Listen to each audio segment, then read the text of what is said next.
Staff Sergeant Eleanor Reynolds had killed 37 people in her 6-year career, and not one of them had ever seen her coming. That was the entire point of being a Guardian sniper. You existed in the shadows, operated from distances measured in kilometers, eliminated threats before they could harm the teams you were protecting. The people you saved never knew your name, never saw your face, never realized that their successful missions depended on someone lying motionless in frozen mud or scorching desert making impossible shots while they did their jobs. Eleanor preferred it that way. Solitude was her natural state. Isolation was her comfort zone, and anonymity was the price she gladly paid for being the best at what she did.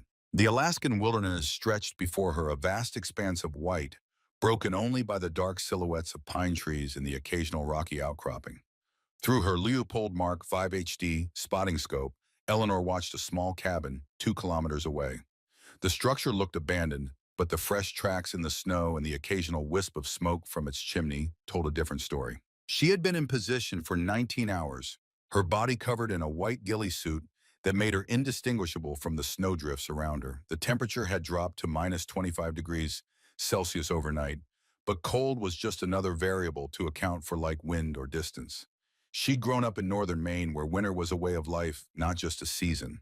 The military had simply refined skills she'd been developing since childhood. Her Mk-13 Mod 7 sniper rifle lay beside her, the .300 Winchester Magnum round already chambered. The weapon wasn't just a tool, it was an extension of herself, as familiar as her own heartbeat. Eleanor had fired 12 .839 rounds through this particular rifle during training and operations. She knew every scratch on its stock, every minute idiosyncrasy in its action. The cabin door opened and a man stepped out. Through her scope, Eleanor could see his breath crystallizing in the frigid air as he scanned the surroundings. His movements were precise, disciplined, military training evident in every gesture. He checked his watch, then the perimeter, then returned inside. Right on schedule. Eleanor keyed her secure radio. Overwatch to command. Target confirmed at location Alpha. 4 individuals visible through thermal. Weapons present, awaiting instruction. The radio crackled with static before a voice responded. Command copies, maintain position. SEAL team deploying in 6 hours. You'll provide overwatch for their approach and extraction.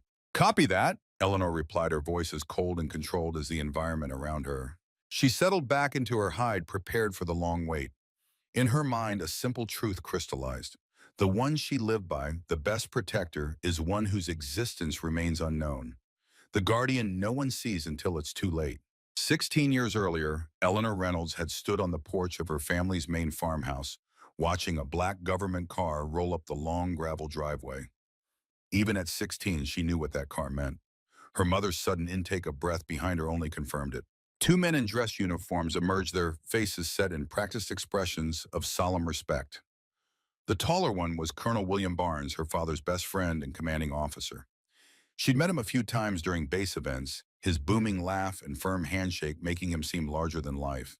There was no laughter now. Mrs. Reynolds, Barnes said, removing his cover as he approached. Eleanor, I'm afraid I have some difficult news. The words washed over her in a blur. Operation in Fallujah. Ambush. Sniper. Your father fought bravely, died instantly, served with honor. Country grateful for his sacrifice. Later that night, after her mother had finally fallen asleep with the help of pills the military doctor had provided, Eleanor sat alone on the porch steps. Colonel Barnes found her there, staring at the stars that seemed impossibly bright and cold. He was the best SEAL I ever served with, Barnes said, settling his large frame beside her. The finest man I knew. How did it happen? Eleanor asked, her voice steady despite the hollow feeling in her chest. Really happened, not the official version. Barnes was quiet for a long moment. Your father was leading a team to extract a high-value intelligence asset in Fallujah. Operation Phantom Fury. They were ambushed, a setup. Professional sniper, likely Russian-trained. Your dad never saw it coming. A sniper, Eleanor repeated the word, feeling strangely significant on her tongue. The most dangerous kind of warrior? Barnes nodded. The kind that strikes from shadows, that changes the course of battles without ever being seen. He looked at her, then really looked at her. Your father used to say you had the patience and precision to be an exceptional shooter. Said you could outweight a stone when you were hunting. 2 years later, on her 18th birthday, Eleanor enlisted. At her graduation from basic training, Colonel Barnes was there watching with something like pride and sadness mingled in his eyes as she received her first assignment. "I'm going to special operations," she told him afterward, her chin raised with determination. "And then I'm going to become a sniper." "Your father would be proud," Barnes said, though something flickered behind his eyes. Concern, perhaps. "But why this path, Eleanor?" "Because I'm going to protect soldiers like my father," she said. "I'm going to be the guardian. They never see the one who eliminates threats before those threats can eliminate them. No other family should get a visit from a black car if I can help it." Barnes' hand settled heavily on her shoulder. "Your father died because he didn't have someone watching over him from a distance. I think you might be exactly what our forces need." That night, Eleanor made a promise to herself. She would become the invisible protector, the guardian in the shadows. Not for vengeance, but for prevention. Every life she saved would be a tribute to the father she'd lost. The Alaskan wilderness in January was a special kind of hell. Beautiful, pristine, and absolutely lethal to the unprepared. Eleanor had been tracking the SEAL team for 36 hours now, maintaining position between 800 meters and 2 kilometers from their element, providing invisible overwatch as they conducted reconnaissance on a suspected arms trafficking network operating along the Alaskan-Canadian border. Her extended cold weather clothing system, ECWCS Gen 3, kept her core temperature stable, but her extremities still felt the bite of the minus 25-degree cold. Through her spotting scope, she watched the four-man SEAL team moving with tactical precision through a narrow valley surrounded by snow-covered peaks. Lieutenant James Hendricks led the element, 38 years old, 14 years of service, reputation for by-the-book operations. Senior Chief Keith Davidson provided security, 42, a veteran with 4 combat deployments and a Silver Star. Petty officers Carlos Rivera and Thomas Bennett covered their flanks, 29 and 26 respectively, both on their second deployments. Good operators who knew their business. The intelligence briefing had been detailed. A new pipeline smuggling American military hardware to international terrorist organizations had been established along this remote border. Satellites had picked up unusual activity at several locations, and communications intelligence had intercepted fragmented conversations suggesting a major shipment was imminent. The SEAL team's mission was simple in theory: confirm the intelligence, identify the main players, gather evidence for a larger operation. Eleanor's mission was even simpler: keep them alive while they did it. As the team approached a frozen creek bed, Eleanor noticed something that made the hairs on the back of her neck stand up. A flash of reflection from a distant ridgeline, too brief and too uniform to be natural ice or rock. Someone was watching the SEALs, someone with optical equipment. She adjusted her scope, scanning the ridgeline methodically. Nothing. Whoever had been there had moved or concealed their position. But Eleanor trusted her instincts, honed through 6 years and 73 operations. Someone else was out here tracking the same team she was protecting. She keyed her radio, keeping her voice low despite the unlikelihood of being overheard at this distance. "Tactical Operations Center, this is Overwatch. Possible observer on Northeast Ridgeline grid coordinates 674219. Request satellite thermal sweep of the area." "Copy Overwatch," came the response. "Repositioning satellite now. Stand by." Eleanor continued to scan the area, her breathing slow and controlled, creating minimal vapor that might give away her position. 10 minutes passed before her radio crackled again. "Overwatch TOC. Satellite shows no heat signatures in that area. Possible wildlife or equipment malfunction." Eleanor frowned. She hadn't imagined that reflection and animals didn't carry optics. "Copy TOC. Will maintain surveillance of the area." As the SEAL team continued their movement, Eleanor made a mental note of the ridgeline position. Something wasn't right, and in her experience, unexpected elements in an operation rarely turned out to be benign. She shifted her position slightly, adjusting her hide to maintain optimal observation angles while keeping her own profile minimal. The cold seeped deeper into her bones as the short Arctic day began to wane. Darkness would fall in less than 2 hours, and with it temperatures would drop another 10 to 15 degrees. The SEAL team was setting up a temporary observation post near a small copse of pines that offered reasonable concealment. Smart move. They'd need shelter to survive the night in these conditions. As Eleanor watched them establish their position, she noticed Lieutenant Hendricks checking his watch repeatedly, then scanning the southern approach. Almost as if he were expecting something, or someone. His behavior struck her as odd. It wasn't documented in the mission timeline she'd been briefed on. She zoomed in on his face, noting the tension in his jaw, the alertness in his eyes. This wasn't standard operational vigilance. This was anticipation. Eleanor's radio suddenly crackled with static, unusual for the high-end equipment she was using. She adjusted the frequency slightly and picked up fragments of a transmission, not on any of her authorized channels. Someone else was communicating nearby, and they weren't using standard military protocols. A cold certainty settled in her gut that had nothing to do with the temperature. This mission had just become significantly more complicated. The SEAL team had halted in a shallow valley to conduct a map check and communications update. Through her spotting scope, Eleanor watched them with the detached professionalism that had become her trademark. Lieutenant Hendricks was examining his GPS while Senior Chief Davidson maintained security. Rivera and Bennett were checking their flanks, their M4 carbines held at the ready. The valley provided some shelter from the biting wind, but limited their visibility and escape routes. Not an ideal tactical position. Eleanor had already identified 3 superior alternatives within 200 meters, but the team had chosen this spot. Another detail that struck her as odd.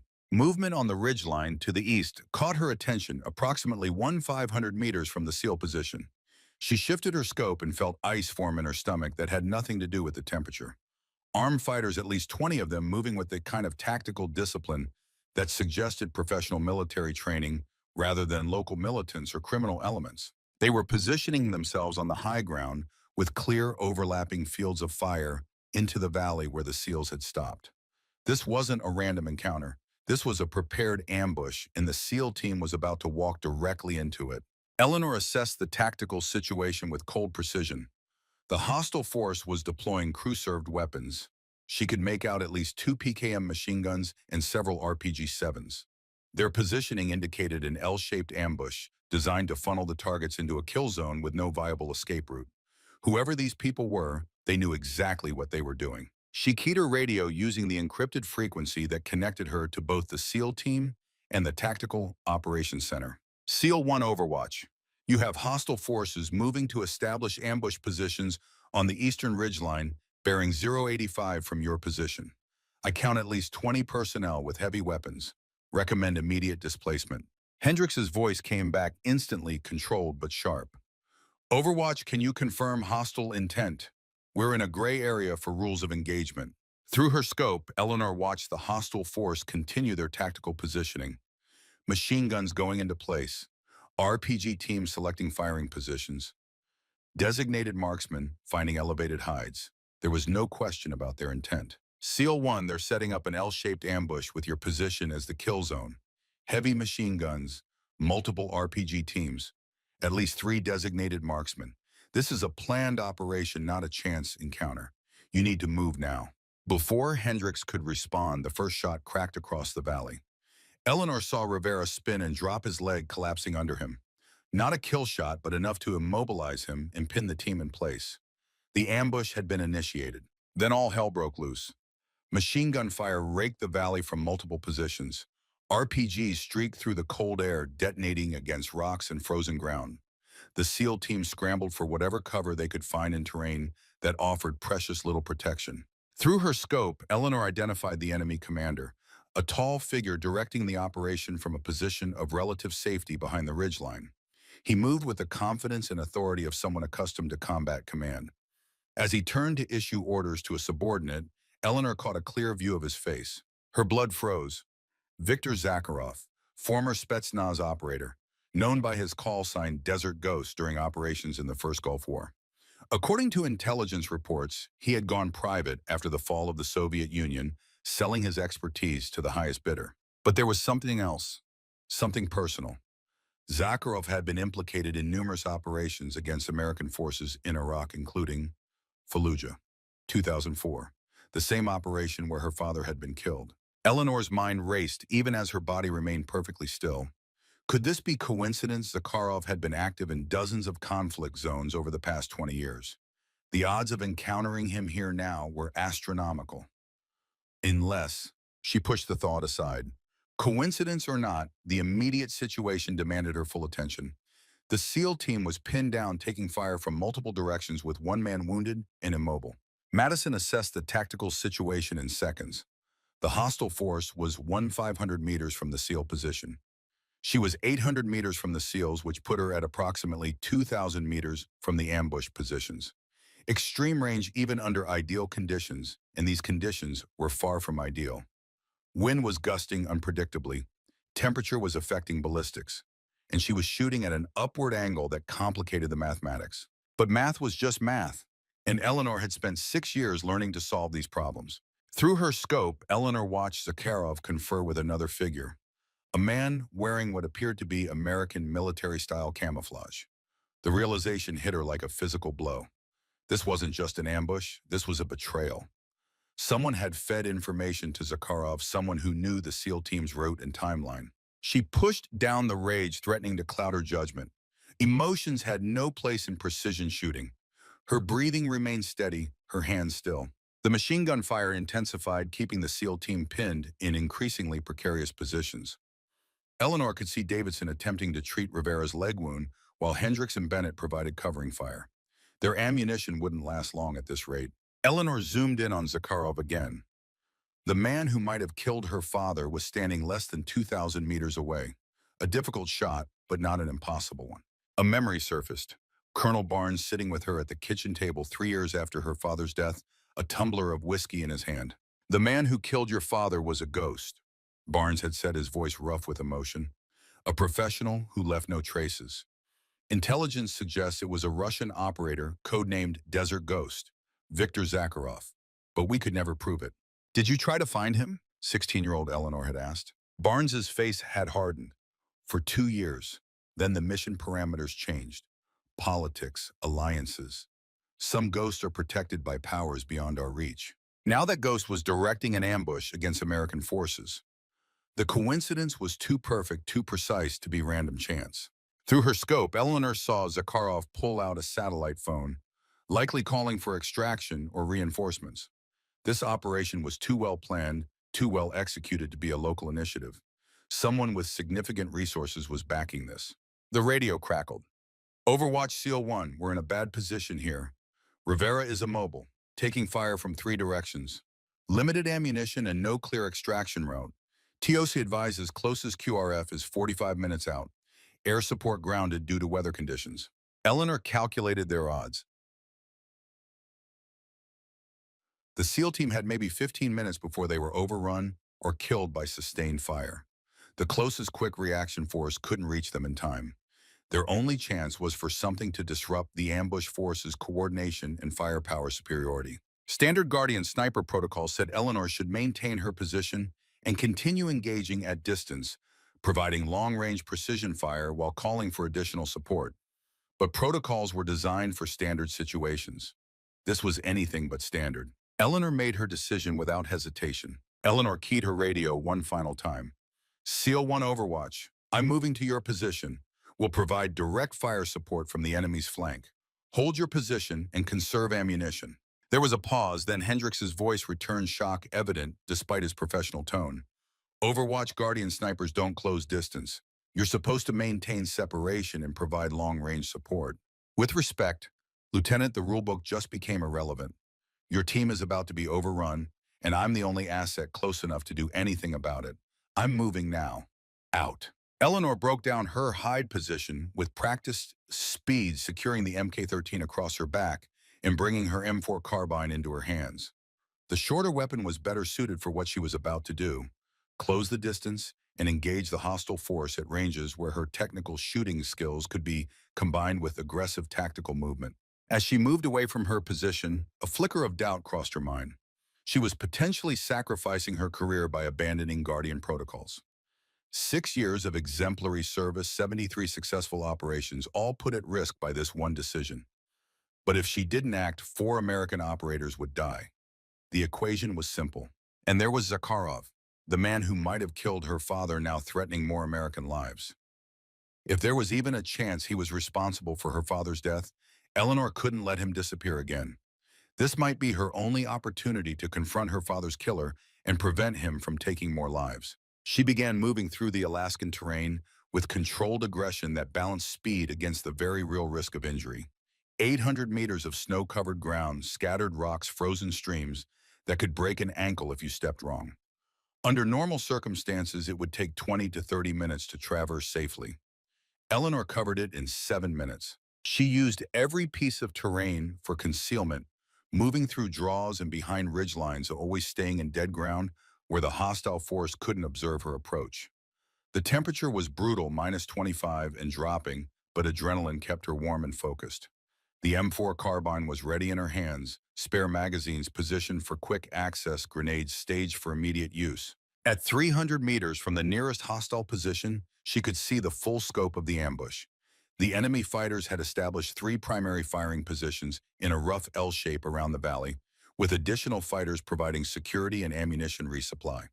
Professional setup executed with tactical competence that suggested military training. But they'd made one critical mistake. All their security and attention was focused on the valley where the SEALs were pinned. No one was watching their rear approaches. Who would be crazy enough to attack a 20-man force from behind in the middle of an Alaskan winter? Eleanor Reynolds would, and she was about to teach them why that oversight was fatal. She came up on their positions from the northwest, the direction they weren't expecting threats. Her first targets were two fighters providing rear security. Their job was to prevent exactly what Eleanor was about to do. But they were cold, tired, and focused more on staying warm than maintaining proper vigilance. Both went down to suppressed fire before they even realized someone was behind them. Eleanor moved past their bodies, already acquiring her next target. A machine gun positioned 20 meters ahead, three fighters working the weapon while keeping the SEAL team pinned. She approached to within 15 meters before engaging, dropping all three with controlled pairs. 2 round center mass, confirmed the hit, transition to next target. The machine gun fell silent. Now the hostile force knew something was wrong, but they didn't understand what. Confusion rippled through their positions as fighters tried to figure out why their supporting fire had stopped. Several started moving toward the silenced machine gun position, and Eleanor made them pay for that decision. She engaged from a covered position behind rocks, her M4 finding targets with mechanical precision. 4 more fighters down before the rest realized they were being attacked from behind. The coordinated ambush was fragmenting into chaos as the enemy force tried to deal with a threat they hadn't anticipated. Through her tactical movement, Eleanor had positioned herself where she could see Zakharov's command position. He was shouting into a radio, trying to reorganize his forces while simultaneously preparing to withdraw. Next to him was the man in American camouflage, now clearly visible as he turned toward the sound of gunfire from their rear. Eleanor's blood ran cold. It was Lieutenant James Hendricks, or someone who looked exactly like him. But Hendricks was supposed to be with the SEAL team in the valley. She quickly shifted her scope back to the pinned SEAL team. Hendricks was there directing fire. Twin brothers. A deliberate look-alike. Either way, the implications were clear. This ambush had been coordinated with insider knowledge. As Eleanor processed this revelation, she spotted movement to her right. Zakharov had noticed her position and was directing several fighters to flank her. She was now exposed and taking return fire. Rounds cracked past her head and sparked off rocks, forcing her to seek better cover. She moved laterally using smoke and terrain to reposition before concentrated fire could find her. That's when she heard Davidson's voice over the radio, strained but functional. "Unknown friendly, this is SEAL 2. Identify yourself and your position. You're disrupting enemy fire, but we can't support you if we don't know where you are." Eleanor keyed her radio while reloading. "SEAL 2, this is Overwatch. I'm approximately 200 meters northwest of your position, currently engaged with hostile elements from their rear. I've eliminated their primary machine gun support and reduced their effective strength by about a third, but I'm taking fire from multiple positions now." There was a pause, then Davidson came back, sounding somewhere between disbelief and relief. "Overwatch, you're the Guardian sniper I thought you operated from distance. Normally I do senior chief. Today I'm improvising. Can you provide suppressive fire on bearing 320 from your position? I've got enemy fighters regrouping in that direction and could use some help." "Copy that. Stand by for support fire." The SEAL team opened up with precision fire on the positions Eleanor had indicated, their rounds forcing the hostile fighters to seek cover and disrupting their attempts to coordinate against her.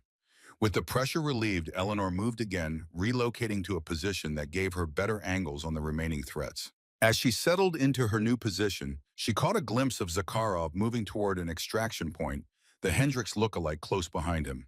She brought her rifle up, finding Zakharov in her sights, finger tightening on the trigger. A single shot could end this.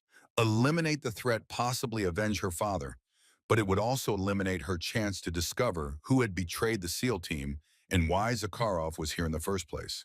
Eleanor made her choice. Instead of taking the shot, she keyed her radio again. SEAL 2 Overwatch. Enemy commander is withdrawing to the northeast with what appears to be an American, requesting permission to pursue. Davidson's voice came back immediately. Negative Overwatch. We need your fire support here.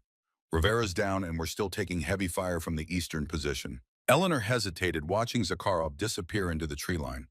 The mission came first. Personal vendettas had no place in professional operations. She swung her rifle back toward the remaining enemy positions and resumed engaging targets, methodically eliminating threats to the SEAL team. Copy SEAL 2, engaging remaining hostiles now. Eleanor worked methodically through the remaining fighters. An RPG gunner trying to get into position. 2 riflemen attempting to flank the SEAL team. Another machine gunner setting up in a new location. Each engagement was quick and decisive. Identify the threat. Engage with controlled fire. Confirm the hit. Move before return fire could locate her position. The hostile force was collapsing now under pressure from 2 directions. What had been a professional ambush had turned into a desperate fight for survival. Some fighters attempted to withdraw, but they were moving across terrain that Eleanor could observe clearly.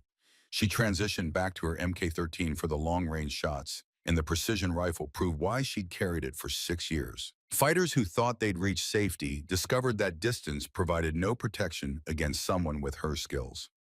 After 20 minutes of sustained combat, the battlefield fell silent, except for the wind howling across the Alaskan landscape. The hostile force had been destroyed or driven off. Eleanor conducted a careful scan of the area, confirming no immediate threats remained before keying her radio. SEAL 2 Overwatch. Hostile force has been neutralized or dispersed. Your position is secure. I'm moving to your location to assist with casualty treatment. She approached the SEAL position, carefully announcing her approach and waiting for confirmation before moving into view. When she finally emerged from behind the rocks, all 4 SEALs stared at her with expressions that suggested they were trying to reconcile multiple contradictory pieces of information. Eleanor pulled back her white winter hood, revealing a face weathered by 6 years of operations in harsh environments. Auburn hair braided tight against her skull, gray-green eyes that missed nothing, a small scar above her left eyebrow from an operation in Syria. She moved immediately to where Rivera was sitting against a rock, his leg bleeding but already bandaged by his teammates. "Let me see that wound," she said, kneeling beside him and pulling out her trauma kit. Her hands moved with practiced efficiency, checking the bandage, verifying that the bullet had passed through muscle, without hitting bone or major vessels, administering pain medication, and securing a better dressing. Rivera watched her work with a mixture of pain and fascination. "Ma'am, who exactly are you?" "Staff Sergeant Eleanor Reynolds, Guardian Sniper Program. I've been providing Overwatch for your operation for the past 36 hours. Hendricks, who had been scanning for threats while Davidson provided security, turned to face her directly. 36 hours we've been operating independently. There was no mention of Guardian support in our mission brief. That's how Guardian operations work, Lieutenant. You don't know we're there.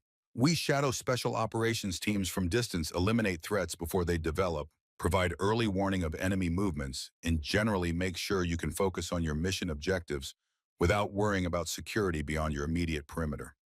Eleanor finished treating Rivera's wound and stood. "Usually we maintain complete separation and you never know we exist. This situation was unusual." Davidson, the veteran SEAL with 20 years of experience, spoke up. "Ma'am, I've worked with sniper Overwatch elements from every service branch. What you just did wasn't Overwatch. That was direct action at close quarters against a numerically superior force. How many targets did you personally engage?" 16 confirmed, possibly 3 more, but I couldn't verify in the confusion, Eleanor said matter-of-factly, without pride or false modesty. The tactical situation required adaptation from standard Guardian protocols. Bennett, the youngest team member at 26, couldn't help but ask, "You were tracking us for 36 hours, and we never knew you were there." "That's my job, Petty Officer. Guardian snipers operate alone, maintain perfect concealment, and engage threats before teams even realize they're threatened. You've probably had Guardian Overwatch on multiple previous operations without knowing it." Before the conversation could continue, the weather made its presence known. The wind that had been merely cold suddenly became savage, gusting with enough force to actually push people to sideways. The temperature dropped noticeably and the sky took on the peculiar darkness that experienced operators recognized as warning of serious incoming weather. Eleanor looked at the darkening sky and felt the wind pattern with instincts honed by years in harsh environments. We need to find shelter immediately. There's a major storm system moving in probably within the next 30 minutes. Staying in this valley will be fatal. Hendricks trusted her judgment without question. Anyone who could do what she'd just done had earned credibility. Recommendations. There's a cave system approximately 2 kilometers north of here. I identified it during my reconnaissance of this area yesterday. It'll provide protection from the wind and cold concealment from observation and defensible positions if we need them. Rivera can't move that far, not with that leg, Bennett said. Eleanor nodded. The leg wound will hurt, but it won't prevent movement. I've administered pain medication and the bleeding is controlled. We should rotate carrying his gear to reduce his load, but he can walk with assistance. They began moving immediately with Eleanor taking point because she had the best knowledge of the terrain and route to the cave system. Davidson supported Rivera, who moved with gritted determination despite the pain. Hendricks and Bennett provided security, constantly scanning for any remnants of the hostile force that might be regrouping. As they moved, Eleanor couldn't shake the image of the man who had stood beside Zakharov, the one who looked exactly like Hendricks. She glanced back at the lieutenant, studying his features. Same height, same build, same general appearance. But something about the man with Zakharov had been different, harder, colder. She kept her observations to herself for now.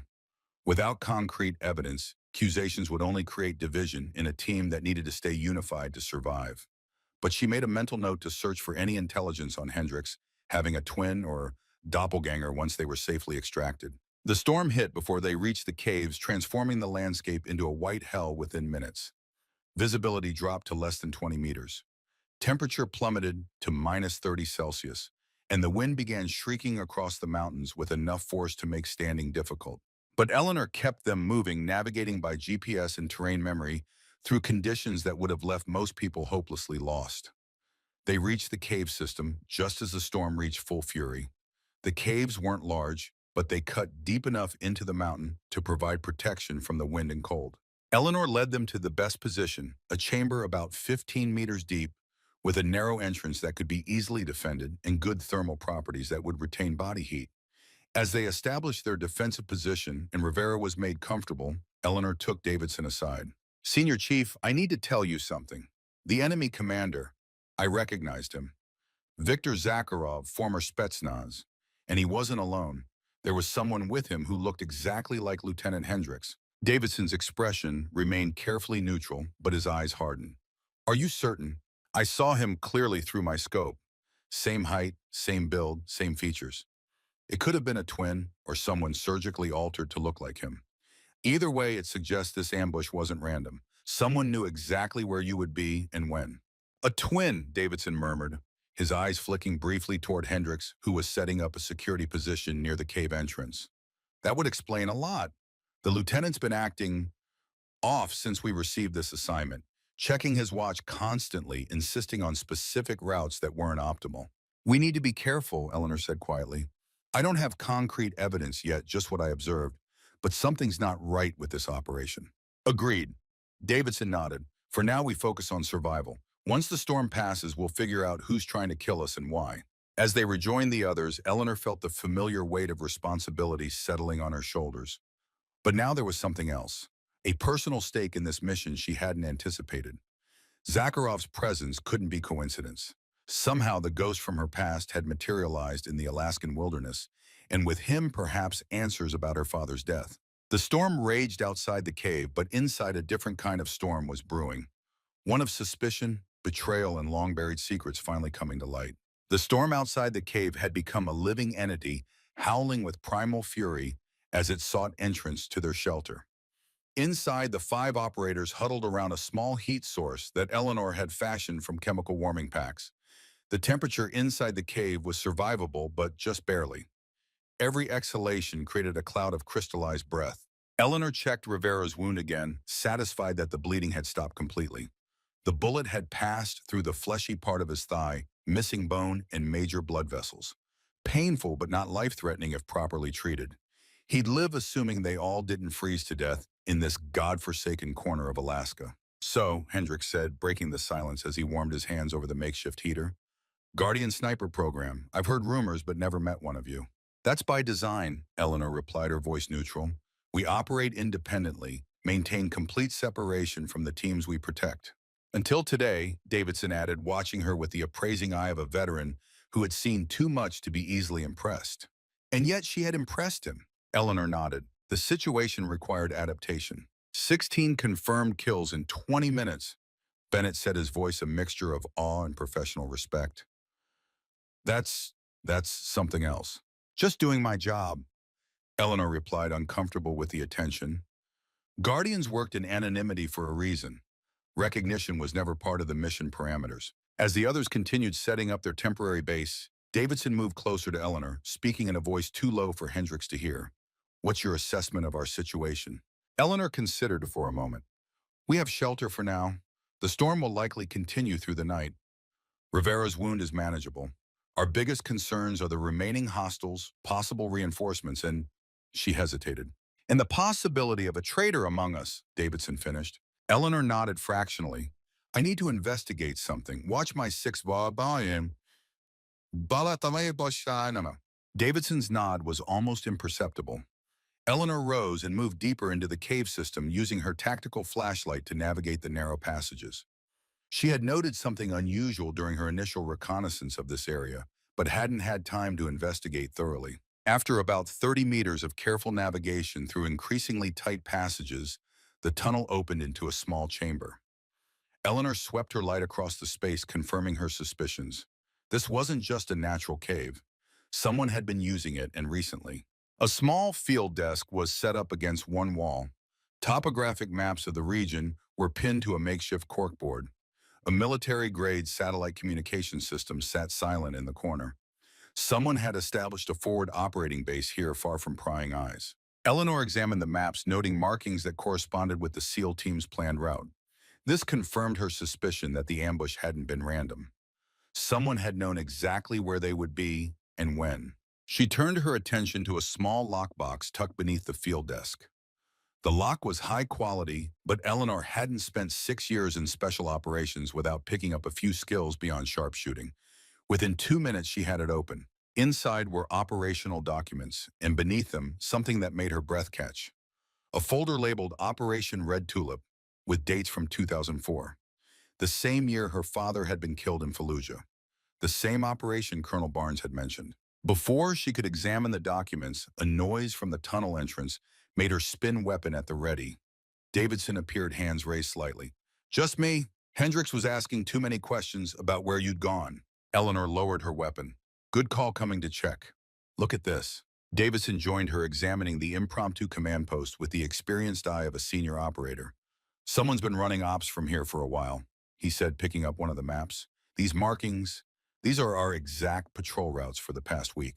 And there's this, Eleanor said, showing him the Red Tulip folder. Operation from 2004 Fallujah. Mean anything to you? Davidson's face went still, the way it only does when someone is carefully controlling their reaction. Red Tulip, I haven't heard that name in a long time. You were part of it. Adjacent to it, different team, same AO. Classified, joint operation between U.S. Special Forces and intelligence assets. Went sideways in a major way. Lost some good men. Eleanor felt a chill that had nothing to do with the temperature. My father was killed during that operation. Davidson's eyes narrowed. Your father was John Reynolds, the SEAL team leader. Eleanor nodded. Hell of an operator, Davidson said quietly. His death, it wasn't right. There were questions that never got answered. Before Eleanor could respond, they heard movement in the tunnel. They both raised their weapons, but it was Rivera who appeared, moving awkwardly with his injured leg. Thought I should join the secret meeting, he said, grimacing with pain as he braced himself against the wall. Hendricks is acting strange, keeps checking his satellite phone even though comms are supposed to be down in this storm. Eleanor and Davidson exchanged glances. What about Bennett? Eleanor asked. Asleep, or pretending to be, Rivera replied. Look, I don't know what's going on, but something feels wrong about this whole op. The lieutenant insisted on that valley route even though I suggested 3 better alternatives. Like he wanted to be ambushed, Davidson said quietly. Or someone wearing his face did, Eleanor added. She quickly briefed Rivera on what she'd seen through her scope, the Hendricks look-alike with Zakharov. Rivera's face showed disbelief, then thoughtful consideration. Twin brother surgically altered double. Haben. Either way, someone betrayed this mission, Davidson said. And they have access to files from an operation 17 years ago, an operation that got Reynolds' father killed. Eleanor was about to respond when her enhanced hearing picked up a sound from the main tunnel. She signaled for silence, killed her light, and moved to the chamber entrance, weapon ready. Footsteps. Too heavy to be Bennett. Hendricks was coming. Eleanor flattened herself against the wall beside the entrance, signaling Davidson and Rivera to take cover. The footsteps grew closer, accompanied by the soft click of a weapon being readied. "I know you're in there," Hendricks' voice called out. "All of you, let's not make this complicated." Eleanor remained silent, adjusting her grip on her sidearm. In the confined space of the cave, her rifle would be unwieldy. Davidson had positioned himself behind the field desk, his own weapon trained on the entrance. "Senior Chief, I expected better from you." Hendricks continued, his voice echoing slightly in the stone passage. 20 years of service, thrown away for what curiosity? Still no one responded. Eleanor could hear Hendricks breathing now, just outside the chamber entrance. "Reynolds," Hendricks said, his tone shifting. "Guardian sniper, you've complicated things considerably. You weren't supposed to be here. This operation was carefully planned, and you weren't a variable we accounted for." The pronoun caught Eleanor's attention. "We, not I." "Lieutenant," Davidson finally spoke, his voice steady. "Whatever you're involved in, it's not too late to stand down. We can work this out through proper channels." A harsh laugh echoed through the passage. "Proper channels. The proper channels have been corrupted for decades. You have no idea what you've stumbled into." Eleanor made her decision. In one fluid motion, she stepped into the passage entrance, weapon raised. "Drop your weapon, Lieutenant, now." Hendricks stood 5 meters away, his pistol aimed down the passage. For a heartbeat, they faced each other. Weapons steady, eyes locked. Then unexpectedly, Hendricks lowered his weapon. "You won't shoot me," he said with strange confidence. "You need answers too badly."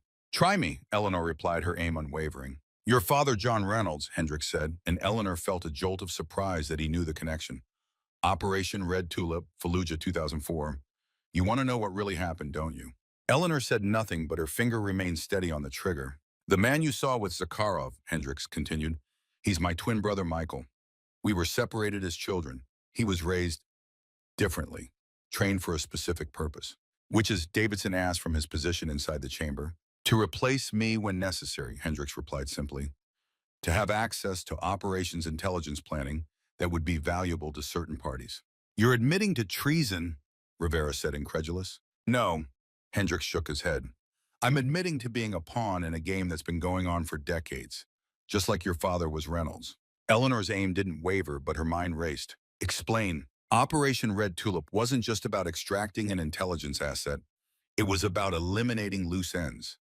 Your father discovered something he wasn't supposed to know, about American officials working with Russian intelligence, about weapons being diverted, about good men being sacrificed for political convenience. Davidson moved up beside Eleanor, his own weapon still trained on Hendricks. "Why should we believe you? You led us into an ambush." "I had no choice," Hendricks replied. "They have my family, my wife, my daughter. Either I cooperate or they die. I've been playing along, feeding them just enough to keep my family safe while trying to gather evidence." Eleanor studied his face, looking for signs of deception. "The man with Zakharov, your brother. He knew the team's movements. That only happens if you told him." "Yes," Hendricks admitted. "I had to make it convincing, but I also made sure you were assigned to this Operation Reynolds." This caught Eleanor by surprise. "What?" "I requested Guardian sniper support specifically. I pulled strings to get you assigned to this mission. Because of who your father was. Because you deserve to know the truth." Davidson's voice was skeptical. "And what is the truth exactly?" "The truth is that Colonel William Barnes, your father's best friend, and your mentor Reynolds is the one who gave the order that got your father killed." The words hit Eleanor like a physical blow. Barnes. The man who had been like a second father to her after her own was killed. The man who had encouraged her to join special operations to become a sniper. The man who had guided her career for years. "You're lying," she said, but there was a tremor in her voice that hadn't been there before. "Check the documents in the Red Tulip folder," Hendricks said. "The evidence is there. Barnes has been working with Russian intelligence for over 20 years. He's been the control officer for Zakharov since before the Soviet Union fell." Eleanor's mind flashed back to all the times Barnes had been there. At her father's funeral, at her graduation from basic training, at her sniper school graduation, always watching, always guiding. Had he been monitoring her all along, making sure she never got too close to the truth? If what you're saying is true, Davidson said, why reveal it now? Why orchestrate this elaborate setup? Because Zakharov is getting sloppy, Hendricks replied. He started operating independently, selling information to the highest bidder. Barnes wants him eliminated, but couldn't do it through official channels without exposing himself. So he created this operation with my team as bait and plausible deniability if things went wrong. And your brother, Rivera asked. Insurance. Michael has been Zakharov's American handler for years. If Zakharov is eliminated, Michael takes over his network. The operation continues. Eleanor's mind was racing, trying to process everything. If Hendricks was telling the truth, it meant her entire career had been built on a lie. Barnes had guided her into becoming a guardian sniper, perhaps to keep her close to monitor her, or perhaps as some twisted form of atonement for his role in her father's death. There's a way to verify this, she said finally. Where's your satellite phone? Hendricks slowly reached into his pocket and extracted a ruggedized satellite phone. It's a secure line, only one number in its memory, Barnes's private channel. Eleanor took the phone, considering her options. If she called Barnes and confronted him, she might reveal their suspicions too soon. If she didn't, they might miss an opportunity to gather more information. What's your play here, Lieutenant? Davidson asked. What do you want from us? I want out, Hendricks said simply, for me and my family. I've been gathering evidence for years documenting Barnes' activities, his connections to Zakharov. I was planning to use this mission as my final piece proof that he was willing to sacrifice American operators to protect his assets. Then why warn us? Eleanor asked. Why not just let the ambush succeed? Because I'm not a murderer, Hendricks replied. I've done things I'm not proud of, but I draw the line at sacrificing my own men. The plan was for you to receive my warning in time to evade the ambush entirely. But Rivera was shot, Davidson pointed out. Michael's idea, a wounding shot to slow you down, make the pursuit more convincing. I didn't know until it was too late. The explanation made a certain twisted sense, but Eleanor wasn't ready to trust Hendricks completely. We need to examine those documents, she said, gesturing toward the red tulip folder. Be my guest, Hendricks replied, but be prepared for what you'll find. Some truths are harder to accept than others. The storm outside had intensified, screaming across the Alaskan wilderness like a living entity seeking entrance to their rocky shelter. Inside, the temperature had dropped further, but no one noticed. They were too focused on the documents spread across the field desk. Operation Red Tulip, the classified details of a joint mission between U.S. Special Forces and intelligence assets in Fallujah, 2004. Eleanor read through the operational parameters with growing horror. The mission her father had led hadn't been about extracting an intelligence asset at all. It had been about eliminating a Russian operative who had gone rogue and was threatening to expose a network of compromised American officials. Her father's team had been sent in without full knowledge of the situation, told only that they were extracting a high-value intelligence source. Instead, they had walked into a trap designed to eliminate both the Russian operative and any American forces who might learn too much in the process. This can't be real, she murmured, but the documentation was too detailed, too consistent to be fabricated. Davidson was reading over her shoulder, his face grim. Terminal Control Officer Colonel William Barnes, he read aloud from one page. Jesus Christ. Rivera, propped against the cave wall to keep weight off his injured leg, shook his head in disbelief. So Barnes set up his own men, his best friend. It gets worse, Hendricks said, pointing to another document. Look at the authorization signature for the follow-up operation, the one that buried all evidence of what really happened. Eleanor looked where he indicated and felt her blood run cold. The signature belonged to Admiral Thomas Mitchell, and now General Mitchell, the commander who had authorized the formation of the Guardian Sniper program. The program Eleanor had devoted the last 6 years of her life to. The Guardian program, she said slowly, was it created just to monitor potential threats? People who might discover the truth. Not entirely, Hendricks replied. It's an effective tactical asset. But yes, part of its purpose was to identify and control operators who might otherwise cause problems. People like you, Reynolds, children of those who were sacrificed. The implication was clear. Eleanor's entire career might have been engineered to keep her where Barnes could watch her, make sure she never learned the truth about her father's death. Every mission, every commendation, every promotion, had they all been part of an elaborate control mechanism. We need to get this evidence out, Davidson said firmly, to someone we can trust. That's the problem, Hendricks replied. The network goes high, very high. We don't know who we can trust. Eleanor was about to respond when Bennett appeared at the chamber entrance, his expression confused. What's going on? Why is everyone... He stopped abruptly, taking in the scene the documents spread across the desk. Everyone's tense postures, Hendricks standing with them, rather than being held at gunpoint. Bennett, Davison began cautiously, we need to bring you up to speed on some... He never finished the sentence. Bennett's hand came up with his sidearm aimed directly at Davidson. Step away from those documents. All of you. Eleanor's weapon was up in an instant, aimed at Bennett's center mass.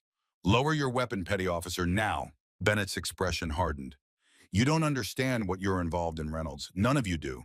Those documents aren't meant for you. So you're part of this too, Rivera said, his voice laced with disgust. How many more traitors are there? I'm not a traitor, Bennett replied, his aim steady. I'm a patriot doing what's necessary to protect our country from threats both foreign and domestic, including misguided operators who stick their noses where they don't belong. Eleanor kept her weapon trained on Bennett, but her mind was racing, calculating angles, possibilities, risks. In the confined space of the cave, a firefight would likely result in multiple casualties. She needed to de-escalate. Bennett, she said calmly, whatever you believe you're doing, this isn't the way. Lower your weapon and let's discuss this like professionals. Bennett's eyes flicked briefly to Hendricks. You were supposed to handle this, Lieutenant. That was the arrangement. The arrangement changed when I learned they were willing to sacrifice my entire team, Hendricks replied. There are lines I won't cross. Then you've signed your own death warrant, Bennett said coldly. And your families. It was the wrong thing to say. Hendricks' expression hardened, and Eleanor saw his hand twitch toward his weapon. She had to act fast before the situation exploded. Bennett, she said sharply, drawing his attention back to her. You're outnumbered, outgunned, and out of options. Whatever you think your mission is, it's over. Make the smart play here. For a moment, indecision flickered across Bennett's face. Then his features settled into grim resolve. I can't do that, Reynolds. Too much is at stake. What happened next unfolded in seconds that seemed to stretch into eternity. Bennett shifted his aim toward Eleanor, recognizing her as the primary threat. Davidson shouted a warning. Hendricks lunged forward. Rivera, despite his injured leg, was reaching for his sidearm. Eleanor had a clear shot, but something made her hesitate. Bennett was young, just 26. Possibly manipulated, certainly misguided. Did he deserve to die for that? The hesitation cost her. Bennett's finger tightened on the trigger. A shot rang out, deafening in the confined space of the cave. Eleanor felt the impact as the bullet grazed her upper arm, tearing through her Arctic gear and leaving a burning trail across her flesh. She didn't hesitate again. Her weapon fired twice center mass. Bennett staggered backward, shock registering on his face as he looked down at the spreading crimson stain on his chest. He tried to raise his weapon again, but his strength was failing. His legs buckled, and he collapsed to the cave floor. Eleanor moved forward, cautiously kicking his weapon away before checking for a pulse. It was there, but weak and fading. Get the medical kit, she ordered, pressing her hands against Bennett's wounds to slow the bleeding. Despite everything, he was still an American soldier, and she wouldn't let him die if she could help it. Davidson brought the kit, and they worked efficiently to stabilize Bennett, but it was clear his wounds were severe. Without proper medical facilities, his chances were slim. Why Bennett? Hendricks asked, crouching beside the wounded man. You were a good operator. Why throw it all away? Bennett's eyes were growing unfocused, but he managed to speak, his voice barely above a whisper. Family tradition. My father worked for Barnes, his father before him, generations of service, to the real mission. Which is what? Eleanor demanded. Bennett's lips curved in a faint, chilling smile. Balance of power. Americans, Russians, all just players in a larger game. Barnes understands the importance of maintaining equilibrium. His voice faltered, and his eyes drifted closed. The pulse beneath Eleanor's fingers grew weaker, then stopped altogether. Davidson checked for signs of life, then shook his head. He's gone. Eleanor sat back on her heels, the reality of the situation sinking in. One American operator dead by her hand, another wounded, a complex conspiracy involving high-ranking military officials spanning decades. And somewhere out there, Zakharov, the man who might have killed her father, was still at large, possibly with Hendricks' twin brother. We need to move, she said, finally rising to her feet. This cave system is compromised. Bennett might have already reported our location. The storm, Rivera began, is preferable to being cornered here, Eleanor finished. We gather the evidence, destroy what we can't carry, and find a new position before Zakharov's remaining forces regroup. Davidson nodded his agreement. What about him? He asked, gesturing to Bennett's body. We take his tags and personal effects for his family, Eleanor said firmly. But we can't carry him through this storm. We'll mark the location for recovery later. As they gathered the documents and prepared to move, Eleanor felt a strange sense of clarity descending. The mission had changed, evolved into something far more complex than simple overwatch for a SEAL team. Now it was about justice for her father, for herself, for all the operators who had been sacrificed to maintain Barnes's twisted version of balance. Hendricks approached her as she was checking her weapon. I'm sorry, he said quietly, about all of this. I never wanted anyone to get hurt. Eleanor met his gaze steadily. But people did get hurt. My father, others like him, and now Bennett. What are you going to do? Hendricks asked. Eleanor's voice was calm, but beneath it ran a current of steel. First, we survive this storm. Then we find Zakharov and your brother. And then we're going to have a very interesting conversation with Colonel William Barnes. Outside, the storm continued to rage, a fitting backdrop to the turmoil within. But storms, no matter how violent, eventually pass. And when this one did, Eleanor Reynolds would be ready to face the man who had betrayed her father and manipulated her entire life. Some debts can only be paid in blood and truth. Eleanor intended to collect both. The Forest Service cabin appeared through the swirling snow like a mirage, its dark outline barely visible against the white backdrop of the Alaskan wilderness. Eleanor approached cautiously, weapon-ready, senses alert for any signs of occupation. The small structure stood alone in a clearing, partially sheltered by towering pine trees, whose branches sagged under the weight of accumulated snow. Wait here, she told the others who had taken cover at the tree line. Davidson supported Rivera, whose face had gone gray with pain and cold. The second wound had taken its toll, and hypothermia was becoming a real threat. Eleanor circled the cabin, checking for tracks, tripwires, or any indication that Zakharov's men had found it first. Nothing.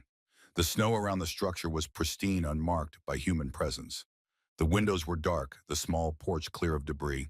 This place hadn't been visited in months, maybe years. She tried the door, locked as expected. The Forest Service always secured these emergency shelters. Eleanor removed her gloves, ignoring the instant bite of cold against her skin, as she retrieved a small set of picks from her gear. 40 seconds later, the lock surrendered with a click.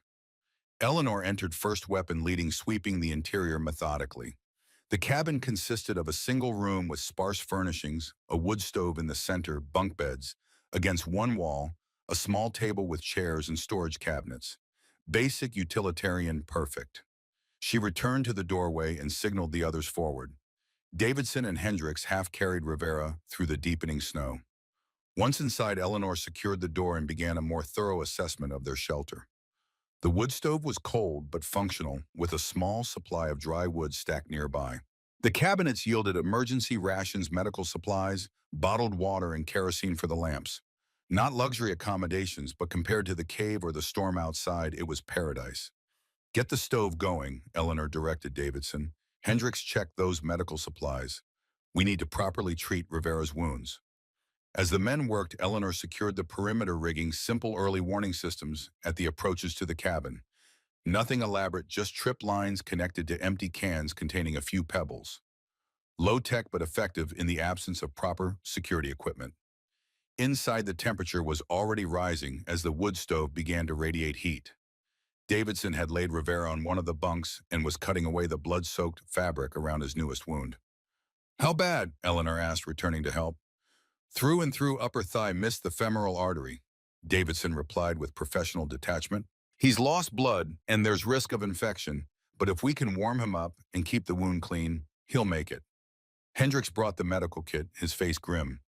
We have antibiotics, clean dressings, and enough painkillers for a couple of days. After that, Eleanor nodded. After that, we'll be long gone from here, one way or another. They worked in silence, treating Rivera's wounds, warming his core temperature, with emergency blankets and heated water bottles. The younger man drifted in and out of consciousness, muttering occasionally about the mission, about Bennett, about his family back home. When Rivera was stabilized, Eleanor gathered the others around the small table.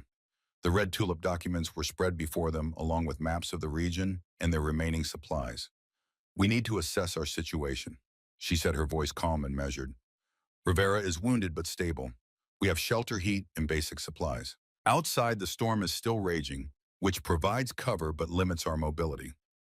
Barnes thinks we're still at our last position, but that won't last once his QRF arrives and finds nothing. How long before they get here? Hendricks asked.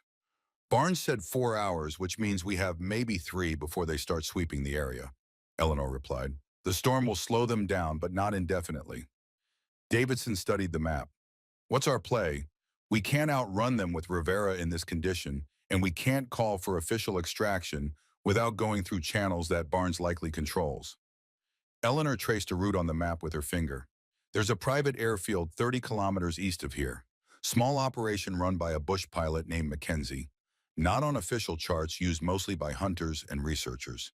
If we can get there, we might find transportation out. 30 kilometers in this weather with a wounded man. Davidson looked skeptical. We don't have a choice, Eleanor said firmly. Barnes will have every official channel locked down by now. Our only hope is to go off-grid, get this evidence to someone we can trust. And who might that be? Hendricks asked. Eleanor was silent for a moment. I have a contact at the Pentagon Deputy Director of Special Operations. He worked with my father years ago before Red Tulip. If anyone can help us navigate this, it's him. Can he be trusted? Davidson's question was direct, his eyes searching Eleanor's face. He was the one who raised questions about my father's death, Eleanor replied. The inquiry was shut down from above, but he never stopped believing there was more to the story. He's our best option. Hendricks nodded slowly. And if we make it that far, what then? Barnes has resources connections. This conspiracy has lasted decades. They'll come after us. One problem at a time, Eleanor said. First we survive, then we get the evidence out. Then we deal with Barnes and Zakharov. She looked at each man in turn. I won't order any of you to come with me. This is officially off the books. If you want to take your chances with Barnes's QRF, I won't think less of you. Davidson snorted. After 20 years in the teams, I know what happens to loose ends. I'm with you, Reynolds. Hendricks nodded. They have my family. This is my only chance to save them and clear my name. Then we move at first light, Eleanor decided. The storm should break by dawn. We'll fashion a stretcher for Rivera and take turns carrying him. Light and fast, avoid any contact if possible. As the others prepared for rest, taking shifts to watch over Rivera and maintain security, Eleanor found herself alone with the Red Tulip documents. She spread them out on the table, studying them in the dim light of the kerosene lamp. Her father's mission brief, the actual operational parameters known only to Barnes, the list of officials involved in the conspiracy, the connections to Zakharov, the carefully orchestrated cover-up after everything went wrong. All of it meticulously documented, preserved as insurance by someone who clearly understood the value of leverage. And there on the final page, a photograph Eleanor had never seen before. Her father standing beside a younger William Barnes, both in desert camouflage, arms around each other's shoulders. Friends, brothers in arms. The ultimate betrayal. Eleanor traced her father's face with her fingertip, memories flooding back. His laugh, his hands showing her how to hold a rifle properly. His voice reading bedtime stories about brave knights and honorable warriors. All of it ended by a bullet ordered by the man standing beside him in the photo. I'll make it right, Dad, she whispered. Whatever it takes. Dawn brought an eerie silence as the storm finally exhausted itself. The landscape outside the cabin window was transformed, pristine white drifts, sculpted by the wind trees, bowed under the weight of fresh snow, the sky clearing to reveal a pale blue expanse. In another context, it might have been beautiful. Eleanor checked her watch. The QRF Barnes had dispatched would be searching for them by now. They needed to move. Rivera was conscious but weak, his face pale beneath his natural olive complexion. Davidson and Hendricks had fashioned a stretcher from blankets and branches cut from nearby trees. They had divided the evidence and essential supplies among them, leaving behind anything non-critical to reduce weight. How are you feeling? Eleanor asked Rivera as she checked his wounds one last time. Like I've been shot. Twice. He managed a weak smile. But I'll make it. Just don't leave me for the wolves if I slow you down too much. Not our style, Eleanor replied, securing fresh bandages. We all go home, or none of us do. They departed the cabin at 0730, leaving no trace of their presence except footprints that would soon be covered by the light snow still falling. Eleanor took point-breaking trail through knee-deep drifts using her knowledge of winter navigation to find the firmest ground. Davidson and Hendricks alternated, carrying Rivera's stretcher, moving with the disciplined efficiency of veteran operators. The first 10 kilometers passed without incident, the group maintaining a steady pace despite the challenging conditions. They avoided open ground, keeping to the tree lines where possible, using natural features for concealment. Eleanor constantly scanned the horizon alert for any sign of pursuit or surveillance. At the halfway point, they paused in a sheltered ravine to rest and reassess. Rivera was holding up better than expected, his SEAL training and sheer determination keeping him conscious and alert despite his injuries. "We've got company," Eleanor said suddenly, her enhanced hearing picking up a sound that didn't belong to the wilderness. "Aircraft, coming from the west." Within seconds, they all heard it, the distinctive whoomp, whoomp, whoomp of helicopter rotors echoing across the snowy landscape. Eleanor used her scope to scan the western horizon. A black dot appeared, growing larger as it approached. "Military, Black Hawk, no markings," she reported. "Barnes's QRF." "How did they find us so quickly?" Hendricks asked. Eleanor's mind raced through possibilities, then settled on the most obvious. "Bennett. He must have placed a tracker on one of us before we left the cave." Quickly, they checked their gear, focusing on items that had been left unattended. Davidson found a small transmitter ingeniously concealed in the handle of Rivera's combat knife. "Smart," Davidson admitted grudgingly. "Bennett knew this would be the last thing we'd leave behind." Eleanor took the device and considered their options. "We can't outrun a helicopter, especially with Rivera injured." "So we fight?" Hendricks asked. "No," Eleanor decided. "We divide. The transmitter's already activated. They're tracking its signal. We use that." Her plan was simple but effective. Davidson would continue east with Rivera and the evidence making for the airfield as planned. Eleanor and Hendricks would take the transmitter and head north, drawing the QRF away from the others. "Once they commit to following us, we'll disable the tracker and circle back to meet you at the airfield," Eleanor explained. "With luck, we'll buy you enough time to secure transportation." Davidson didn't like it, but he recognized the tactical necessity. "Be careful," he said as they prepared to separate. "These aren't standard operators. If Barnes is running them, they'll have specific orders regarding you." "I'm counting on it," Eleanor replied grimly. "That's why I need to be the one to draw them off. Barnes wants me alive to find out what I know to control the situation. That gives us an advantage." They divided the remaining supplies, Davidson taking most of the medical equipment for Rivera, while Eleanor and Hendricks kept the majority of the ammunition and weapons. The evidence was split between them, insurance, in case one group didn't make it. 24 hours, Eleanor said as they prepared to part ways. "If we're not at the airfield by this time tomorrow, don't wait. Get the evidence out, whatever it takes." Davidson nodded, his weathered face solemn. "Good hunting, Guardian." Eleanor watched as Davidson and Rivera disappeared into the trees, heading east toward the airfield. Then she turned to Hendricks. "Ready to play bait?" Hendricks checked his weapon. "Just like old times, except usually I'm not the mouse in this game."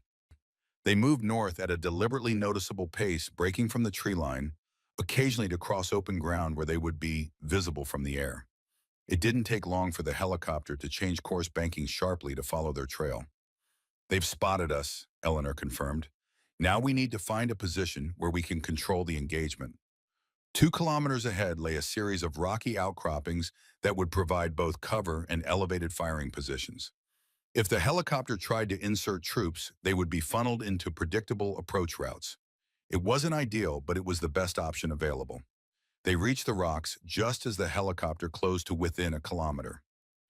Eleanor immediately began assessing firing lanes, identifying choke points, and establishing fallback positions.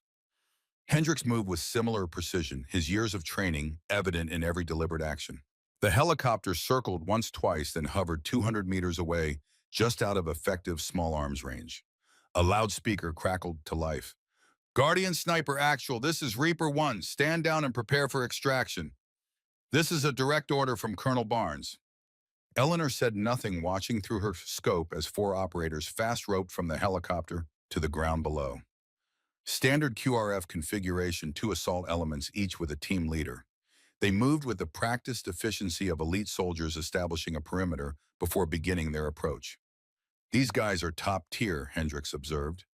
"Not standard Army, probably Delta or CAG." Eleanor nodded. Barnes wouldn't send second stringers for this mission. Remember, we're not trying to eliminate them. Just delay and divert. These are American operators following orders. They don't know they're on the wrong side. The QRF advanced methodically using terrain features for cover maintaining perfect spacing and communication. Eleanor could have taken shots, but that wasn't the objective. They needed to maintain the illusion of attempted escape, not force a direct confrontation. Fall back to position 2, she directed Hendricks. Make it look like we're trying to break contact to the north. They executed a textbook fighting withdrawal firing, just enough to keep the QRF cautious in their advance, but never enough to risk seriously injuring the operators. Eleanor used her knowledge of the terrain to maximum advantage, leading the pursuers along a carefully chosen route that would maximize the time and distance traveled. After 30 minutes of this deadly game, the helicopter reappeared having refueled, or perhaps called in as reinforcement. This time it maintained a higher altitude well beyond small arms range. Through her scope, Eleanor could see someone observing them through binoculars from the helicopter's open door. Barnes, she said with cold certainty. He's here personally. Hendricks looked up. Are you sure? Positive, Eleanor replied. He wouldn't trust anyone else for this.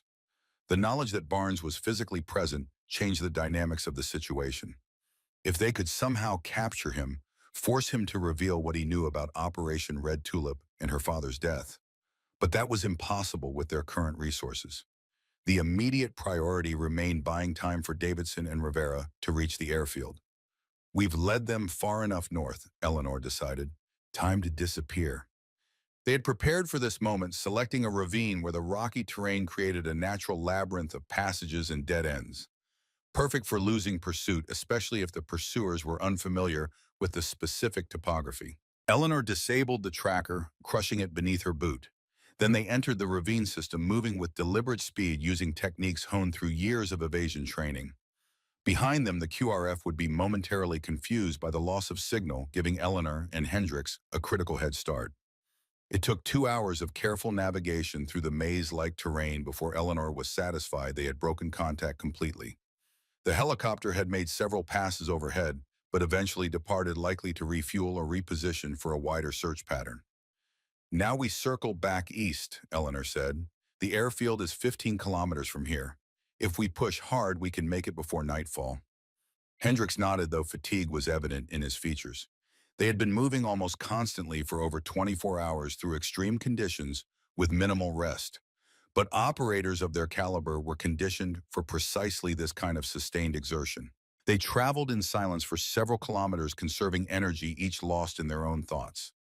Finally, Hendricks spoke. Why did you join the Guardian program, Reynolds wearily? Eleanor considered the question. I told myself it was to protect others, to prevent more families from experiencing what mine did. But now, I wonder if subconsciously I was looking for answers. About my father. About what really happened. And Barnes facilitated that, Hendricks noted. Put you exactly where he could watch you. While using my skills to clean up his messes, Eleanor added bitterly. All those operations, all those targets. How many were legitimate threats, and how many were just loose ends in Barnes's conspiracy? They continued east, pushing through exhaustion, driven by the knowledge that their window of opportunity was rapidly closing. Barnes would regroup, expand his search, possibly call in additional assets. Their only chance was to reach the airfield before that happened. As dusk approached, they crested a ridge and saw it in the distance, a small clearing with a single runway carved out of the wilderness. A few buildings, a windsock fluttering in the breeze, and most importantly, a small bush plane parked on the apron. Eleanor scanned the area through her scope. I see Davidson and Rivera. They made it. A surge of relief washed through her. The first phase of their desperate plan had succeeded. Now came the more difficult part, getting off the ground before Barnes's forces caught up with them. The bush pilot Mackenzie was a grizzled veteran of the Alaskan wilderness in his 60s, with a weathered face that had seen every kind of danger the North Country could offer. He took one look at the 4 operators, 2 wounded, all armed, and clearly running from something, and asked only one question. Military trouble or civilian trouble? Military, Eleanor replied honestly. Mackenzie nodded as if that settled something. My son was a ranger, died in Afghanistan. If you're running from the brass, you must have a damn good reason. The best, Davidson assured him. The de Havilland can take 5 passengers plus gear, Mackenzie said, gesturing to his plane. She's fueled and ready. Where to? Our Anchorage, Eleanor decided. We can make connections from there to DC. Mackenzie raised an eyebrow but asked no further questions. He began his pre-flight checks while the operators loaded their gear and secured Rivera in the cabin. Barnes will have alerted all official channels by now, Hendricks warned as they worked. Military and civilian air traffic control, Border Patrol, State Police. We'll be flagged the moment we file a flight plan. Who said anything about filing a flight plan? Mackenzie called from the cockpit. This isn't my first off-the-books run, son. Eleanor allowed herself a small smile. Sometimes the universe provided exactly what you needed, exactly when you needed it. They were nearly ready for takeoff when Eleanor heard it again, the distant thump of helicopter rotors. She used her scope to scan the western horizon. 3 black dots growing larger. Company, she announced. 3 birds coming in fast. We've got maybe 5 minutes. Mackenzie accelerated his preparations, the engine sputtering to life as he ran through an abbreviated checklist. Davidson and Hendricks took defensive positions at the edges of the airfield, weapons ready. Eleanor made a quick decision. Davidson, you and Rivera go with Mackenzie. Get the evidence to my Pentagon contact. His name is Admiral James Westfield, Deputy Director of Special Operations. Tell him everything. Show him the red tulip files. Davidson stared at her. What about you? Hendricks and I will provide cover, delay them as long as possible. She handed Davidson a sealed waterproof pouch containing her portion of the evidence. This is everything I have. Make sure it gets to Westfield. Reynolds, that's suicide, Davidson argued. Those helicopters are carrying at least 12 operators each plus door gunners. You can't hold them all off. We don't need to win, Eleanor replied calmly. We just need to buy you enough time to get airborne and clear the area. Mackenzie can fly low, use the terrain for cover. They'll never catch you. Davidson looked like he wanted to argue further, but years of operational experience told him she was right. This was the only play that gave the evidence a chance of reaching someone who could use it. I'll make sure it gets there, he promised, and I'll come back for you two with everything I can bring. Eleanor nodded, though they both knew the odds of survival were minimal. Go, now. As Davidson climbed aboard the plane, Eleanor turned to Hendricks. You should go with them. This isn't your fight anymore. Hendricks checked his weapons magazine, his expression resolute. My brother is out there somewhere with Zakharov. My family is still in danger, and I've been running for too long. This ends here one way or another. Eleanor didn't argue. She understood the need for closure all too well. They took positions at opposite ends of the runway, using the natural terrain features for cover while maintaining clear fields of fire. The de Havilland taxied to the end of the runway, its engine roaring as Mackenzie prepared for takeoff. The helicopters were visible now, their silhouettes growing more distinct against the darkening sky. 2 Blackhawks and a larger Chinook. Significant force projection for a supposedly routine extraction operation. Hold fire until they try to block the runway, Eleanor directed through her radio. We need them to commit their forces before we engage. The de Havilland began its takeoff roll, just as the lead Blackhawk reached the edge of the airfield. Eleanor watched through her scope as the helicopter's side door opened and a figure leaned out, observing the scene below. Colonel William Barnes, the man who had mentored her for years, the man who had betrayed her father. The Black Hawk banked sharply, attempting to position itself to block the runway. Eleanor had anticipated this. She took careful aim and fired 3 precise shots at the helicopter's tail rotor. Not enough to bring it down, she wouldn't risk killing the aircrew, but enough to force the pilot to abort the maneuver. The Black Hawk veered away, momentarily distracted by the unexpected fire. In that crucial moment, Mackenzie's plane lifted off, barely clearing the trees at the end of the runway, before banking hard to the east, dropping to dangerously low altitude to use the terrain as concealment. The second Black Hawk immediately gave chase, but the Bush plane had the advantage of intimate familiarity with the local topography. Within minutes, both aircraft had disappeared from view, leaving Eleanor, Hendricks and the remaining helicopter forces to face each other. The Chinook landed first, disgorging 8 operators, who immediately established a perimeter. The Black Hawk remained airborne, circling the field with its spotlight illuminating key areas. Reynolds, Barnes's voice boomed from the helicopter's loudspeaker.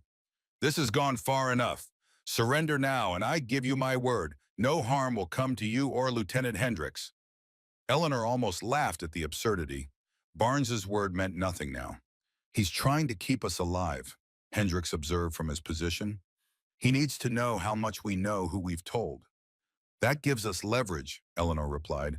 As long as he needs answers, he can't risk killing us.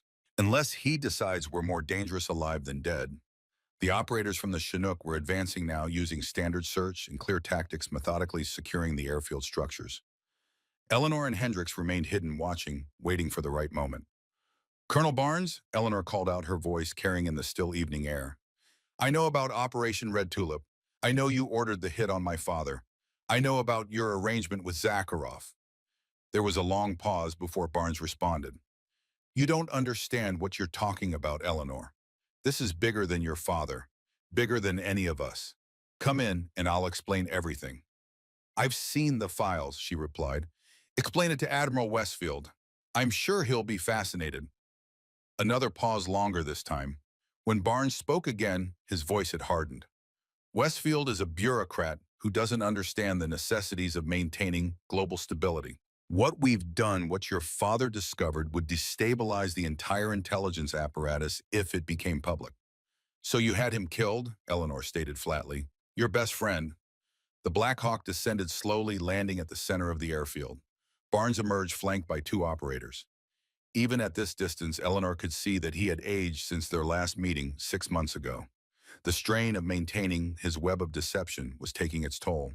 John knew the risks, Barnes called out, standing beside the helicopter. He discovered one of our operations and wouldn't let it go. I tried to bring him in to make him understand the bigger picture. He refused. What bigger picture justifies decades of treason? Eleanor demanded. Barnes spread his hands. You think it's that simple, black and white America versus Russia? The world doesn't work that way, Eleanor. Sometimes maintaining balance requires arrangements, controlled opposition, managed conflicts. For 70 years, we've prevented another world war through careful management of flashpoints and information flow. At the cost of American lives, Hendricks interjected. At the cost of my family being held hostage. At the cost of good operators like Bennett being corrupted. Necessary sacrifices, Barnes insisted. Eleanor, your father was a patriot who couldn't see beyond his own moral code. He would have exposed operations that kept this country safe for decades. I had no choice. Eleanor had heard enough. She signaled to Hendricks, who nodded in understanding. They had discussed this contingency during their approach to the airfield. It was time to implement it. Come out, Eleanor. Barnes continued, his tone almost paternal. This doesn't have to end badly.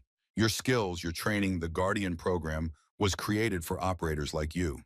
You can still be part of something important.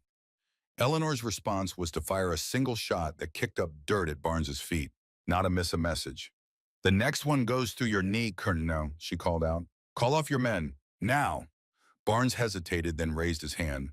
The advancing operators immediately halted their movement, maintaining their positions, but ceasing their advance. What do you want, Eleanor? Barnes asked, his voice tired. Answers, she replied. The truth about my father, about Red Tulip, about Zakharov. Then maybe we talk about arrangements. It was a bluff, but a calculated one. Barnes needed to believe she might be willing to negotiate to buy time for Davidson and the evidence to reach Westfield. Not like this. Barnes shook his head. Not in the field. Come in with me. We'll debrief properly with all the relevant context. You come to me, Eleanor countered, alone, unarmed, or this ends right now. For a long moment, Barnes seemed to weigh his options. Eleanor knew what he was calculating, the risk of approaching versus the risk of losing her and the information she possessed. Finally, he nodded. Stand down, he ordered his men. Fall back to the aircraft. The operators hesitated, clearly uncomfortable with leaving their commander exposed. But Barnes repeated the order, and slowly, reluctantly, they retreated to the Chinook. I'm coming in, Barnes called, raising his hands to show he was unarmed. Just you and me, Eleanor, like old times. Eleanor watched through her scope as Barnes walked slowly toward her position. She signaled to Hendricks to maintain his overwatch, ready to intervene if Barnes's men violated the arrangement.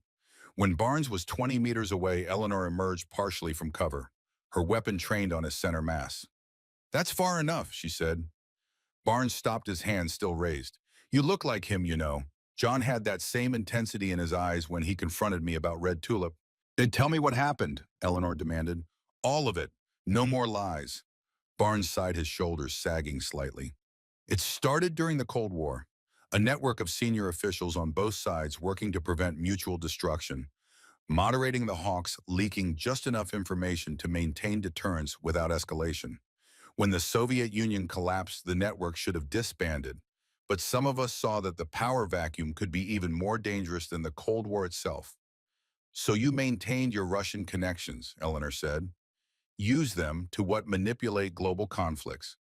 To manage them, Barnes corrected, to ensure no single flashpoint could escalate beyond control. Iraq, Syria, Ukraine. Do you think it's coincidence that none of these conflicts expanded into regional wars? Someone has to maintain the balance, Eleanor. And my father discovered this.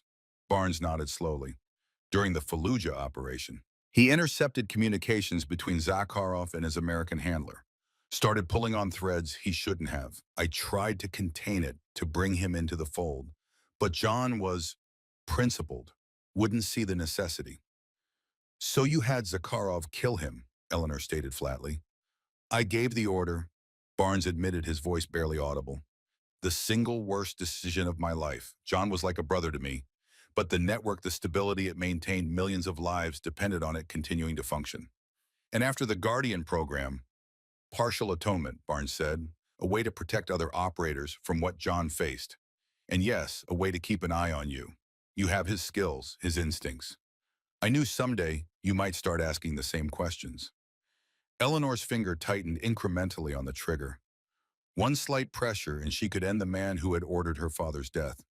Justice, vengeance, closure, all within her grasp, but that wasn't who she was. Not who her father had raised her to be. You'll face a court-martial, she said instead.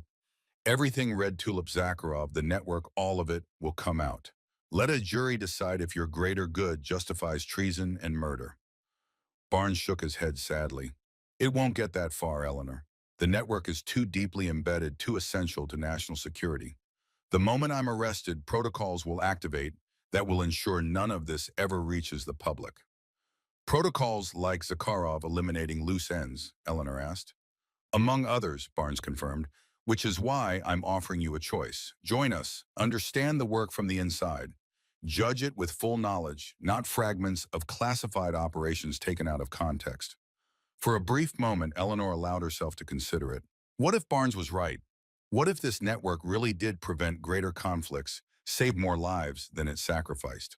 What if her father's death, painful as it was, had been necessary for a larger purpose? Then she remembered her father's fundamental lesson. The moment you compromise your principles for convenience or expediency, you've already lost, regardless of the outcome. No, she said simply. This ends now. Barnes's expression hardened. I was afraid you'd say that. The sound of approaching rotors filled the air, not from the direction of the parked helicopters, but from the east. Eleanor risked a glance and saw a familiar black helicopter appearing over the tree line, the same one that had extracted Zakharov's men during their earlier encounter.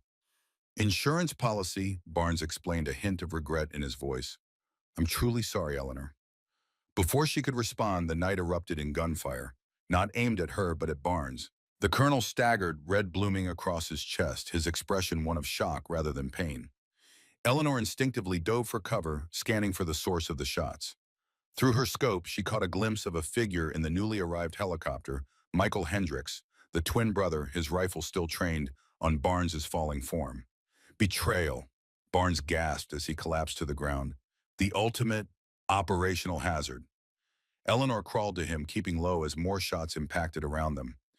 Despite everything, she couldn't let him die like this, not before he revealed the full extent of the conspiracy.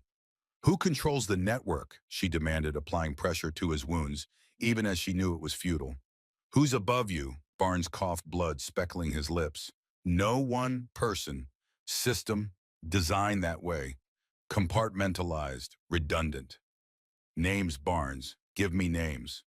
But the light was already fading from his eyes. Westfield knows, always knew. Part of balance. With those final words, Colonel William Barnes, mentor, betrayer, architect of her father's death, died in the Alaskan wilderness, leaving Eleanor with more questions than answers.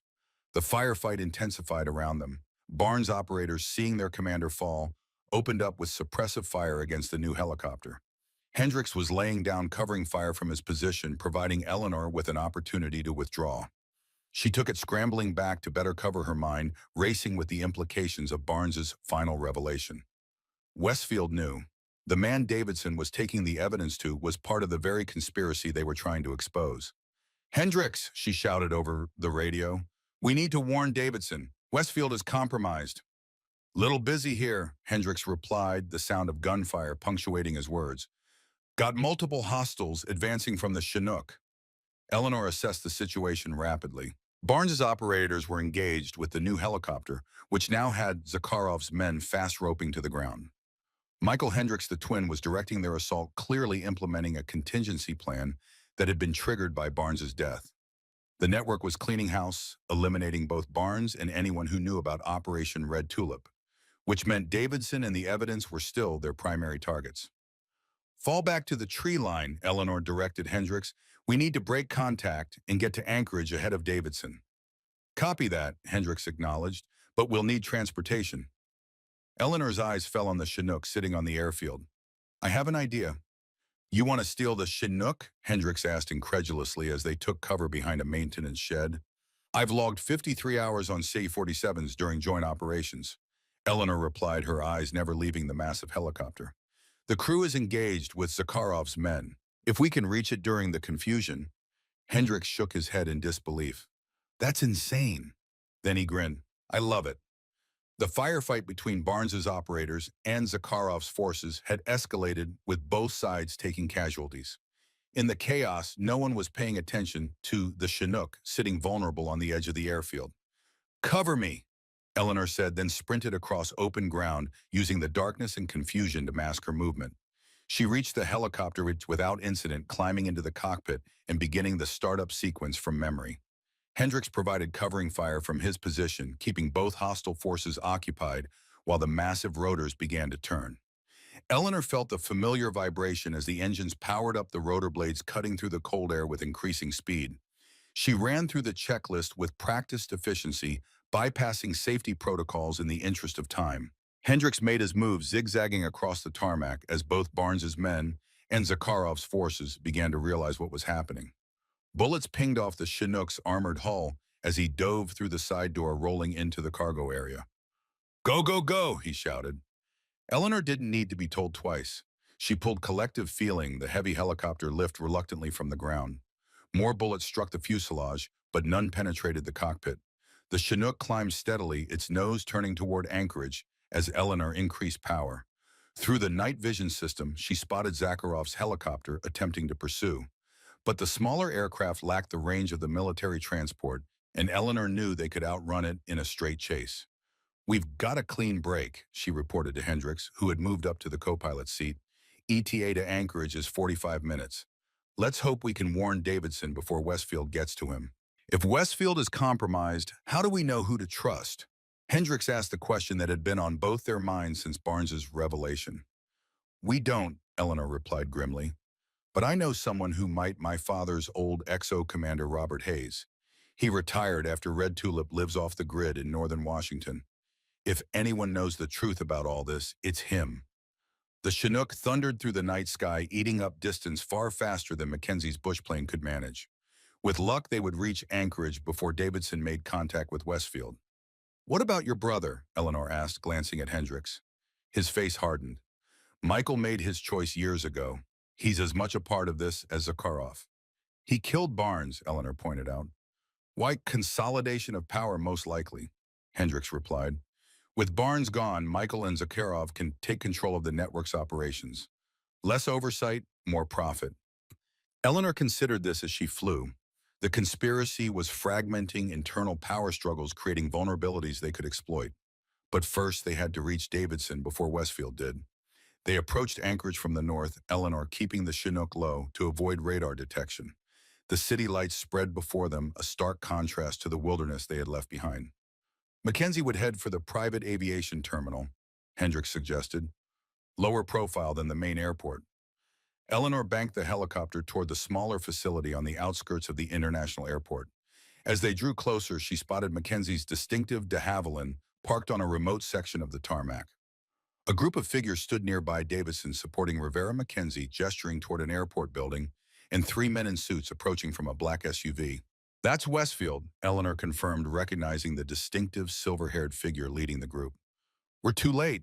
No, we're not, Hendricks replied, moving to the door gunner's position and chambering around in the M240 machine gun.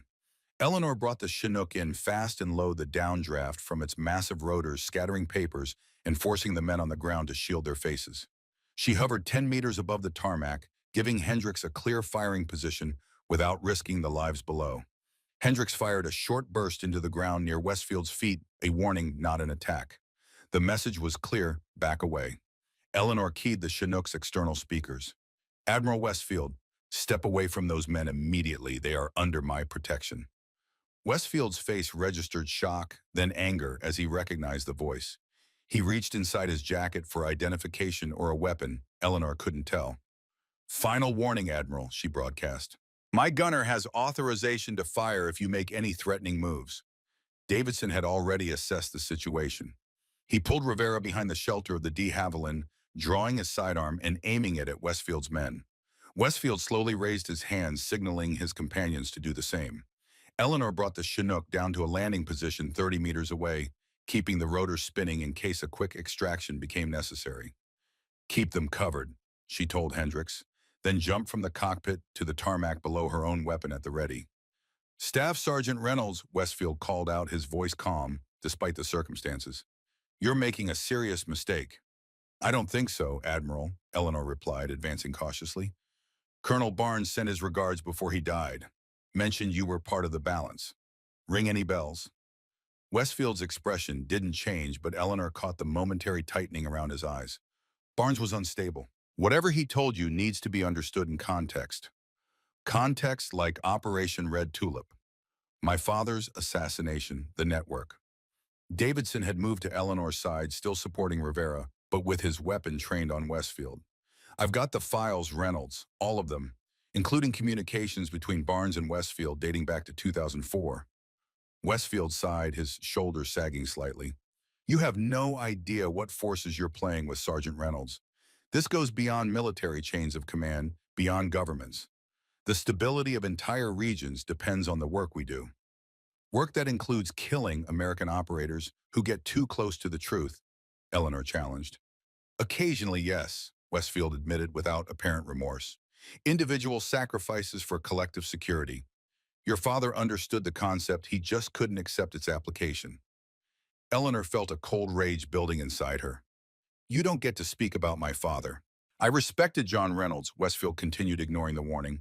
He was an exceptional operator, but he was also dangerously idealistic. When he discovered Zakharov's connection to our intelligence apparatus, he threatened to expose operations that had been cultivated for decades. The damage would have been incalculable. So you signed his death warrant? Eleanor stated, her voice deadly calm. Barnes made that call. I merely concurred with his assessment. Before Eleanor could respond, the distinctive sound of helicopter rotors cut through the night air. A black helicopter appeared on the horizon, Zakharov's transport, having followed their route to Anchorage. We've got company, Hendricks called from the Chinook's gun position. Eleanor kept her weapon trained on Westfield. This isn't over, Admiral. The files Davidson has will go public unless we receive certain assurances. What do you want? Westfield asked, his eyes flicking to the approaching helicopter. Zakharov, Eleanor said immediately. I want the man who killed my father. Impossible. He has protection at the highest levels.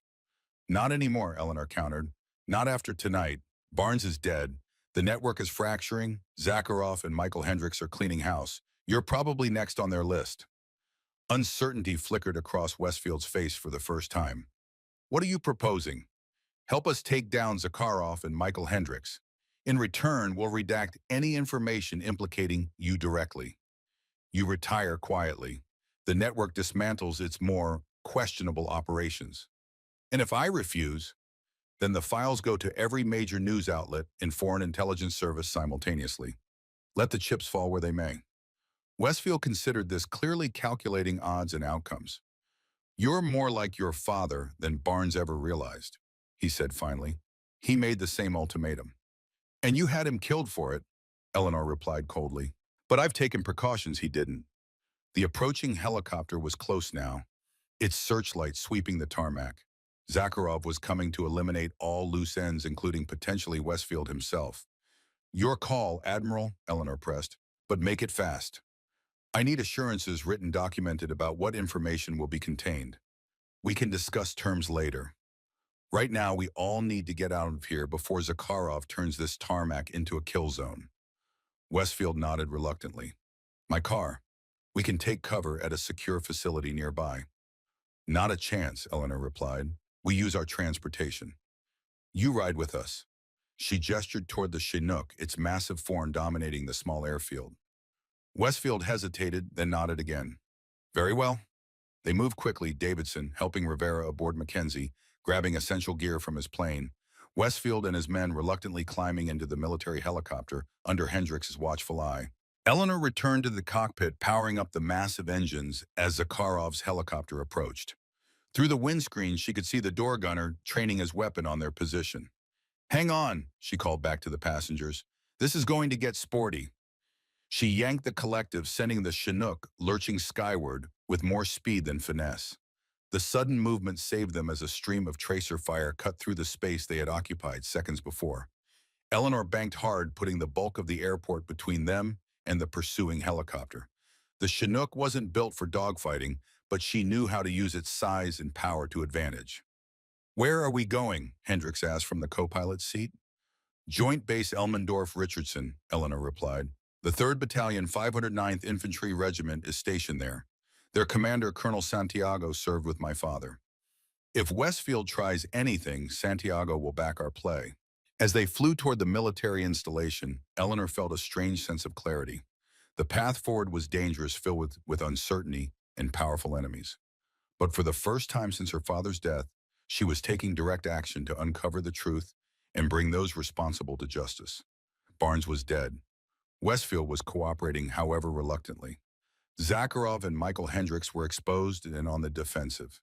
The network that had operated in shadows for decades was beginning to unravel. It wasn't over, far from it. But Eleanor Reynolds had taken the first step toward fulfilling the promise she'd made beside her father's grave all those years ago. Justice was coming, and it wore the face of the Guardian. The cabin in northern Maine looked much as Eleanor remembered it, the weathered porch where she had sat with her father as a child, learning the patience and precision that would later define her career as a sniper. The surrounding woods were peaceful in the late afternoon light, birdsong and rustling leaves the only sounds disturbing the tranquility. Eleanor climbed the porch steps, her movements still carrying the fluid grace of a trained operator, despite the scars both visible and invisible she had accumulated over the past 3 years. The door opened before she could knock. "Right on time," Robert Hayes said, smiling warmly.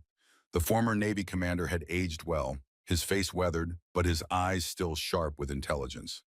"Coffee's ready."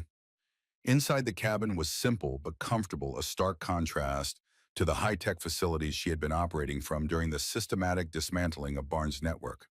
Hayes poured 2 mugs of coffee, and they sat at the kitchen table, the same place where Eleanor had first learned about Operation Red Tulip and her father's death. "Santiago sends his regards," Eleanor said, warming her hands around the mug. "Says the 509th is ready if you ever need them." Hayes chuckled. "Tell him I'm too old for field operations. That's your department now." Eleanor nodded, acknowledging the truth of it. After Alaska, she had resigned from the Guardian program and accepted a special appointment to a joint task force specifically created to investigate and dismantle clandestine networks operating within the military and intelligence communities.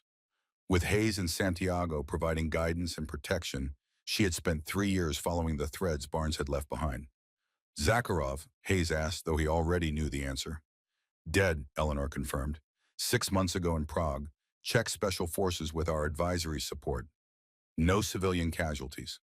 And Michael Hendricks, in custody at a classified facility, providing information in exchange for certain considerations regarding his family.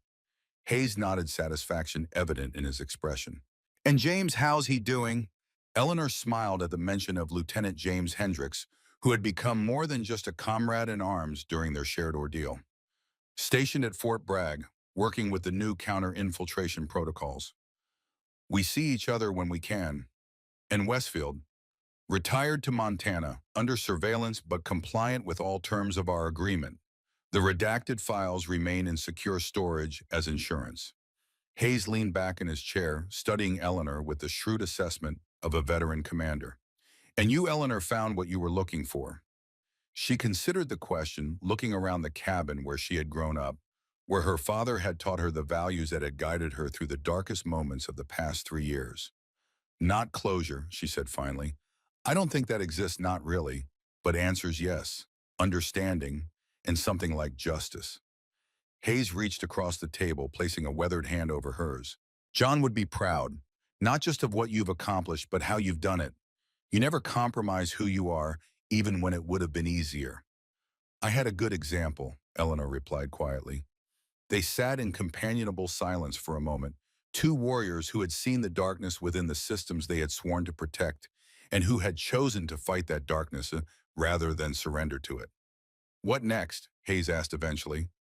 Eleanor looked out the window at the Maine forest, so different from the Alaskan wilderness, where her journey had begun, yet somehow fitting as the place where one chapter ended and another began. There's still work to do, she said. Other networks, other Barneses and Westfields, making the same justifications, the same compromises. Someone needs to be the guardian against that kind of corruption. And that someone is you. Eleanor smiled, a genuine expression that reached her eyes, something that had been rare in the years since Alaska. Not just me, but I'll do my part. She raised her coffee mug in a small toast.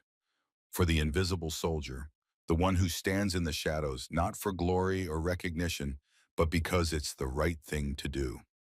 Hayes raised his mug and returned recognition and respect in his eyes. To the Guardian. Outside, the Maine forest continued its eternal cycle, indifferent to the human dramas that played out beneath its canopy. But within the cabin, a promise had been fulfilled, a legacy honored, and a guardian had found her true purpose, not in the shadows of anonymity, but in the light of justice and truth.